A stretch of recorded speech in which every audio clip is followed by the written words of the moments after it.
জমিজমা সংক্রান্ত মামলার দ্রুত নিষ্পত্তিকে অগ্রাধিকার দেওয়ার সিদ্ধান্ত নিয়েছে সরকার।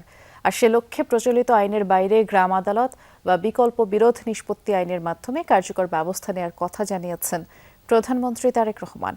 নাগরিক সেবা সহজতর করতে দেশের প্রতিটি ইউনিয়নে ভূমি সহায়তা সেবা কেন্দ্র স্থাপনের পরিকল্পনাও রয়েছে সরকারের।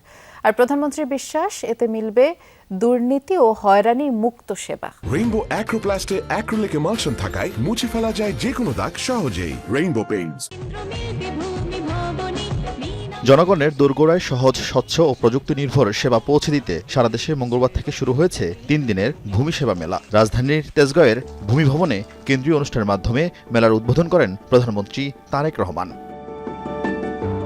প্রধানমন্ত্রী বলেন, কেবল জমিজমা সংক্রান্ত বিষয় নয়, প্রতিটি জনবান্ধব কর্মসূচি নিয়ে জনগণের কাছে দায়বদ্ধ থাকতে চায় বর্তমান সরকার। পর্যায়ক্রমে দেশের প্রতিটি ইউনিয়নে এ ধরনের আরও ভূমি সেবা সহায়তা কেন্দ্র স্থাপনের পরিকল্পনা সরকারের রয়েছে এবং একই সাথে পাশাপাশি নাগরিকদের হাতের মুঠোয় ভূমি সেবা পৌঁছে দিতে চালু করা হয়েছে মোবাইল অ্যাপ।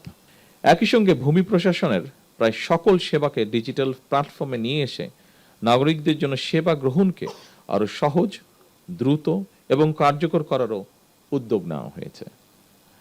আমাদের লক্ষ্য এমন একটি ভূমি ব্যবস্থাপনা গড়ে তোলা যেখানে ভূমি সেবা গ্রহণের জন্য মানুষকে আর অযথা অফিসে ঘুরতে হবে না, যা আমরা ভিডিওতে একটু আগে দেখেছি। সেরকম একটি পরিবেশ আমরা চাই, অথবা দুর্নীতি কিংবা হয়রানির শিকারও হতে হবে না।